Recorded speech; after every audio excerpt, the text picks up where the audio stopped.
এই নারী পুরুষ বিশ্ব মাঝে এই নারী পুরুষ এই নারী পুরুষ বিশ্ব মাঝে আগে জন্ম হল আর এই মানব দেহ তত্ত্ব জানো বলে বাসনায় আমার এই দেহ তত্ত্ব জানবো বলে বাসনায় আমার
দেখি যে নারী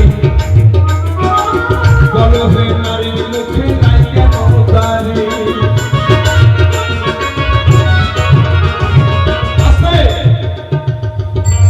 নারীর মুখে দাড়ি কেন নাই পুরুষের মুখে আছে কিসের জন্য নাই আমার কথাগুলো কিন্তু শুনবেন আশ্চর্য দেখি যে নারী নারীর মুখে নাই কেন দাড়ি নারী মাতা হয়ে সৃষ্টি করে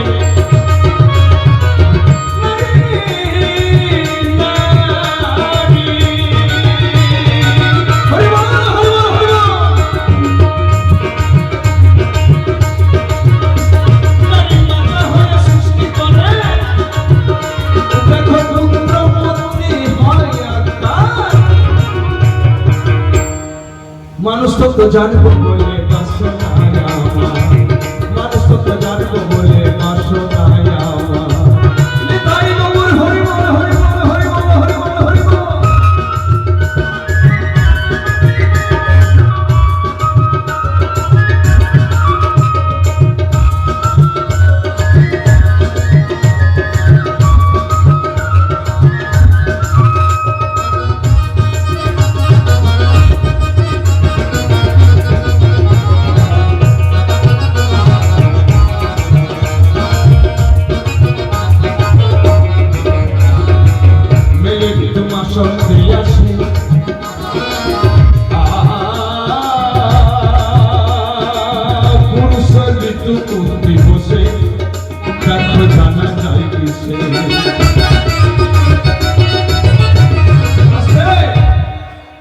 দেখুন আমাদের মায়ের ঋতু মাসে মাসে আসে কিন্তু পুরুষের ঋতু হয় কখন হয় মায়ের ঋতু মাসে আসে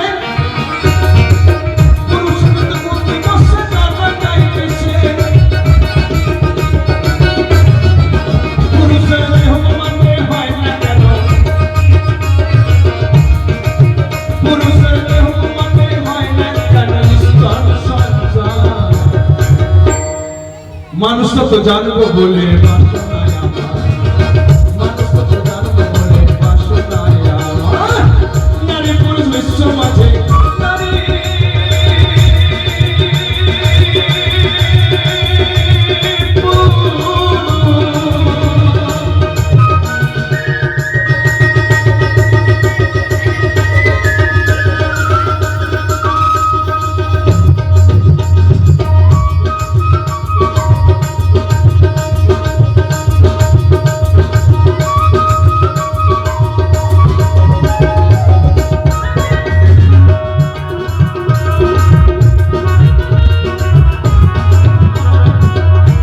বলি ওরে খ্যাপা মন পুরুষ ছেলে প্রসব করে ওই দেখো কিসেরই কারণ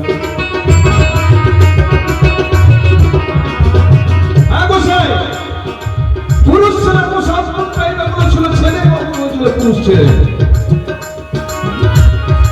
তোমার মুখে শুনতে চাই আমি শোনো বলি ওরে খ্যাপা মন পুরুষ ছেলে প্রসব করে কিসেরই কারণ আবার কেন সে জানতো পুরুষ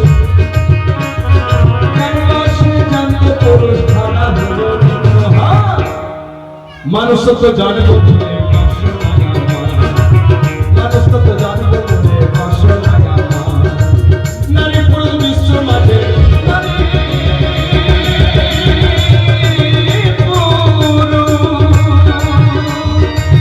নারী পুরুষ বিশ্ব মাঝে আগে জন্ম হইল তার মানুষ তো জানবে বলে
ভালোবেসে ভিখারি হলাম তুমি হলে ধনী গো ভালোবেসে ভিখারি হলাম তুমি হলে ধনী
বুঝলো না প্রিয় মনের কথা ভালোবাসার যন্ত্রণা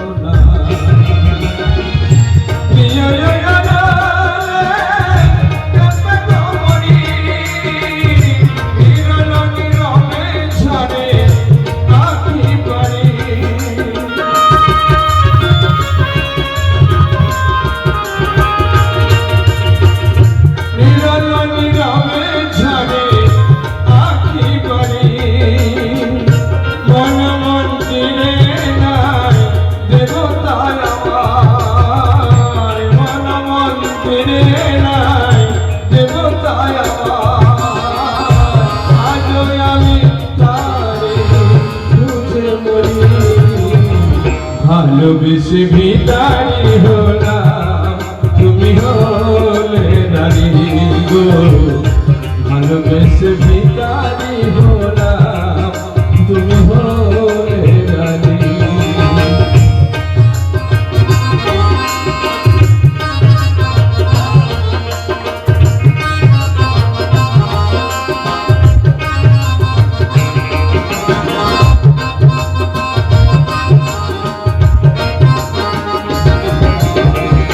ভালোবেসে ভিখারি হলাম তুমি হলে রানী গো ভালোবেসে ভিখারি হলাম তুমি হলে রানী তুমি হলে রানী তুমি হলে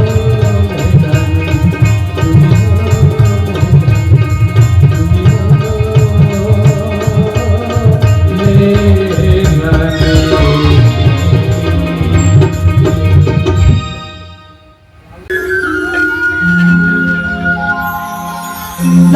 নিরঞ্জনের ইচ্ছা বলে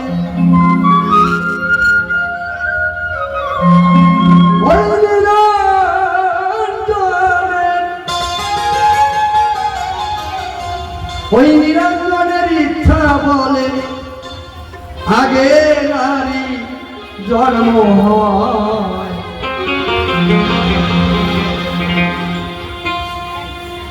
নিরঞ্জন আদি প্রভু নিরঞ্জন যিনি অনাদির আদি তিনি বটপত্রের ন্যায়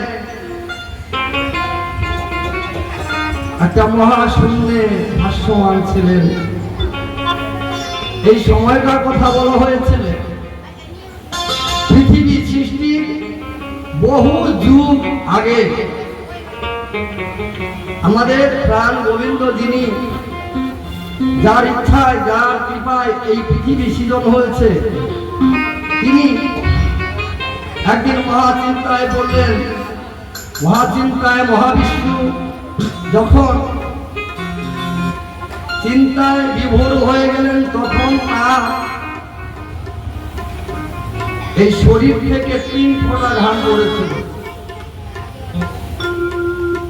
তা প্রথম ফোঁটা ললাট হইতে পড়ে। এই ললাট হইতে যে ফোঁটা ঘাম পড়ে তাহাতে আদ্যা শক্তির জন্ম হয়। হরে কৃষ্ণ। আর এক ফোঁটা ঘাম ব্রহ্মার কমণ্ডলে থাকে, যাহা বক্ষ হইতে পড়ে রে তোমার জানাই যমুনা সৃষ্টি তাহা জানে শব্দ নাই। এই যে পৃথিবীর 3 ভাগ জল, ইহা বক্ষস্থল থেকে যে 1 বিন্দু ঘাম পড়েছিল তাহা সৃষ্টি। কৃষ্ণধারে যে ঘাম মানে পিঠ থেকে 1 ফোঁটা ঘাম যেটা পড়েছিল, আমার মোবাইলে পাঠাতে পারবা? এই 1 ফোঁটা ঘাম 1 বিন্দু ঘাম ব্রহ্মা তার কমণ্ডলে, আদি ব্রহ্মা তার কমণ্ডলে সেই কমণ্ডল থেকে ব্রহ্মার কাছ থেকে আমাদের এই ধরাধামে গঙ্গাকে নিয়ে এলেন। তিনি হলেন সবর বংশের যুবরাজ ভগীরথ। তিনি এই পৃথিবীতে গঙ্গাকে আনয়ন করলেন। গঙ্গা যমুনা সরস্বতী বলে, তাহলে সরস্বতীটা থাকতো জিজ্ঞাসা আমাকে। গঙ্গার যমুনা বললাম, ললাট হইতে 1 ফোঁটা ঘাম পড়লো, তার থেকে সৃষ্টি শক্তি। এই শক্তির গর্ভে একটা ডিম্ব কুসুম হয়েছিল, যা থেকে ব্রহ্মা বিষ্ণু আর মহেশ্বর। তাহলে ডিমের মধ্যে 3 জন বাচ্চা জন্ম নিল, ডিমের খোসাটা তো আর কমা নয় কি? এটা তো হাঁস মুরগির ডিম নয় না, তাই তো? এখানে একটা প্রশ্ন আসতে পারে, তাহলে ডিমের খোসাটা কি হলো? ওই ডিমটা ফেটে 2 ভাগ হলো, একটা মহাকাশ উপরের অংশটা আর নিচে যেটা গেল। বরাহর রূপ ধারণ করে প্রভু একদিন হিরণ্যকশিপুকে বধ করেছিল। অতল সমুদ্রের তরে হিরণ লক্ষ লুকাইয়া গেল। তবু যখন বধ করিবার পরে পাতালেতে যায়, এই যে পাতাল পাতাল পাতাল পাতাল সপ্ত পাতাল, এখানে কুল কিনারা নাই, তখন ওই এক ডিমের খোসা তো মহাকাশ আর আরেকটা ভাগ এটা ওই সপ্ত পাতালের বেরিয়ে হয়ে গেল। মাটির উপরে জল, জলের উপরে মাটি, ইহা সৃষ্টি হলো। এবার ডিমের মধ্যে একটা পর্দা থাকে না, ওই পর্দার জন্ম হচ্ছে পর্দা, পর্দা হচ্ছে ব্রহ্মা। ডিমের মধ্যে একটা সাদা শান্ত কুসুম থাকে না, সাদা রঙের, যেটা একটা মেল সচরণ হয়, এইটা হচ্ছে বিষ্ণু। আর মধ্যখানে যেটা ছিল তোমারে জানাই, তাহা থেকে স্বয়ং ভোলা জন্মিল ধরায়। বলি সেই নিরঞ্জনের ইচ্ছা বলে, নিরঞ্জনের ইচ্ছা বলে আগে ধরে বলি এই নারী কত জন্মে ধরে বলি শোন, ব্যাপার ধরে বলি শোন, ব্যাপার ধরে বলি শোন।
শিশু পুষ্টি নেই,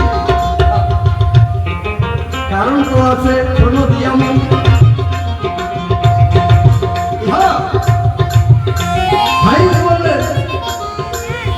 পুরুষের দেহে হরমোন আর অ্যান্ড্রোজেন একটু বেশি থাকার কারণে, যেমন দাড়ির রোগ হয়, তেমনি নারীদের কম থাকার কারণে এই মধ্যে দাড়ি রোগ হয় না। শাস্ত্র মতে বললে বলে এই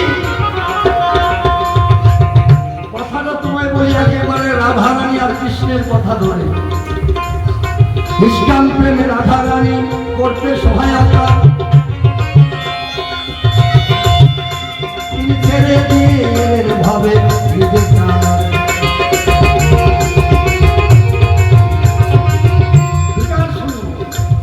গান শুনল। নিষ্কাম প্রেম পরিবার করে রাধারানী কৃষ্ণকে শপথ করলেন। তাই সেদিন থেকে এই রাধারানী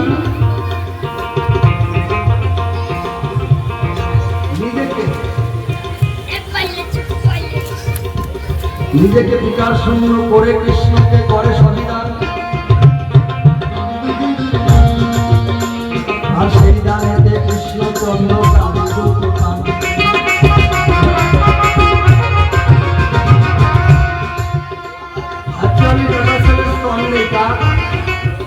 পুরুষের স্তন নেই।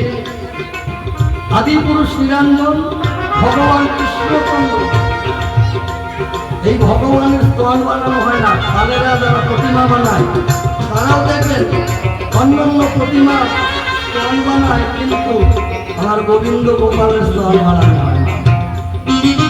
কেন? তীব্র বেকার শূন্য, কাম শূন্য, তাই তো তারে নিরঞ্জন নিরাকার বলা হয়। শোনো দিয়া মন, সেই কারণে নারী দেহ আগে হয় সৃজন।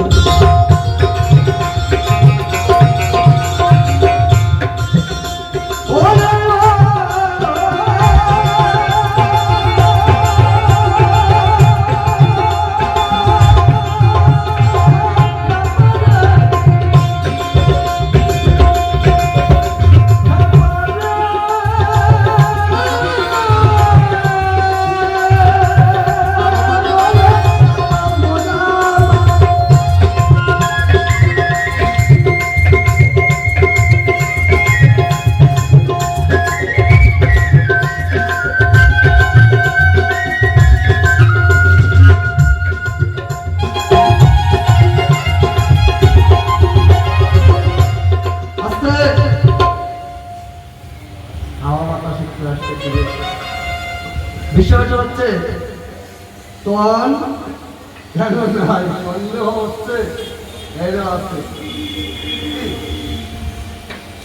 আছে না স্তন সবার আছে বলি স্বভাব আসে। একদিন অমৃত সেবনের জন্য সমস্ত দেবগণ করলেন সমুদ্র মন্থন। এই সমুদ্র মন্থন করিবার পরে যাহা কিছু উঠলেন সমস্ত দেবতা এবং অসুরদের মধ্যে দিলেন ভাগ করে। এই অমৃত সেবন করতে পারলেন না দেবাদিদেব ভোলানাথ। তিনি ছিলেন কৈলাস পর্বতে, তার আর এই অমৃতের ভাগ দেওয়া হলো না। পুনরায় নারদ মুনি গিয়ে ভোলানাথকে যখন সংবাদ দিল, দেবতারা সমস্ত অমৃত ভাগ করে খেল, একটু রেখেছিল ভোলানাথের জন্য, কিন্তু দৈত্যের হোড়াহুড়ি মারামারিতে এই অমৃত গেল মাটিতে পড়ে। মাটিতে পড়লেই নদীর চর ছিল না, এই নদীর চরে কোষ কাটা আছে না, কাশিয়ার বন, এই কাশিয়ার মধ্যে অমৃত যা একটু ছিল ভোলানাথের জন্য তা ছড়িয়ে ছিটিয়ে পড়ে গেছে। বাসুদেব মনে মনে চিন্তা করলেন, আমি না হয় দেবতাদের সঙ্গে থেকে আমি অমৃতের ভাগ পেলাম, আমার যারা দলে আমার যারা সঙ্গী তারা অমৃত পায়। এই চিন্তা করে সমস্ত সর্বদের সংবাদ দিলেন। ওরা অসুরদের আগে গিয়ে ওই কাশিয়ার মধ্যে জিভ দিয়েছে অমৃত খেতে শুরু করলেন। তারা তো অমৃত খেতে পারলো না, কাশিয়ার মধ্যে হয়ে গেল ধাপ। হাত পাকতে হবে না, তাদের জিভ কেটে দুটো ভাগ হয়ে গেল, দেখলি দুটো ভাগ হয়ে যাচ্ছে। আর ওরা অমৃত প্রাণীকে কেটে ভাগ হয়ে গেল। এবার অমৃত পেল না, এই অমৃতটা কাশিয়ার মধ্যে থেকে গেল। দেখুন এটা মিষ্টি হয়, তাই হয় না, এটা মিষ্টি হয়। তাহলে অমৃত আর কোথায় পাবে? ভোলানাথ তখন আবার পুনরায় ওই সমুদ্র মন্থন শুরু করলেন। সমুদ্র মন্থন যখন শুরু করলেন, এই সমুদ্র মন্থনের যে একটা চাপ বাসকি নাগ আর সইতে পারলেন না, কারণ মন্থন করে তো অমৃত যাও কারণ হয়ে গেছে, আর তো নাই, তার অমৃত না হওয়া পর্যন্ত আবার টানাটানি হচ্ছে। বাসকি নাগ নিজের বিষ যা ছিল ওই ক্ষীরদের জলে ঢেলে দিলেন। ক্ষীরদের জলে ঢেলে দিলে এই বিষের তাপে এক এক করে জলের মধ্যে যা কীট পতঙ্গ ছিল সব কিছু তো মরতে শুরু করলো। ভোলানাথ মনে মনে চিন্তা করলেন, না, এইভাবে পৃথিবী ধ্বংস হতে দেওয়া যাবে না। ভোলানাথ নিজে ওই জলটা বিষটাকে তুলে নিজের গড়ে ধরে নিজে পান করে নিলেন, তার এই কণ্ঠের মধ্যে রেখে দিলেন। বিষ গিয়ে কণ্ঠে আটকে গেল, দেহের নিচেও নামে না, উপরে ওঠে না। এই অমৃতের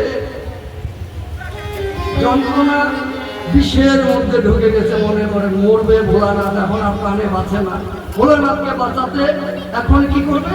সমস্ত দেবতারা একত্রিত হয়ে একটা মিটিং করলো, অমৃত পেলেই ভোলানাথ বাঁচবে। অমৃত তো কোথাও নাই।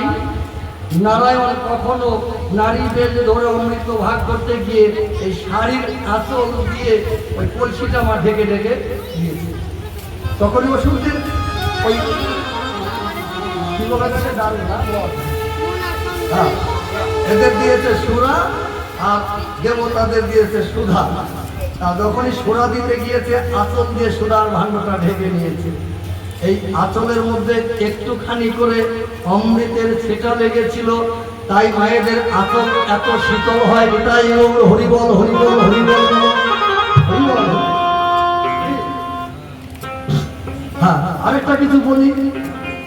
হ্যাঁ, নারীরা যখন কাজকর্ম করে তখনও আঁচল নিয়ে কোমরের মধ্যে বসে। হ্যাঁ, আমার রাগ করো না, মায়েদের কোমর দর্শনীয় হয়।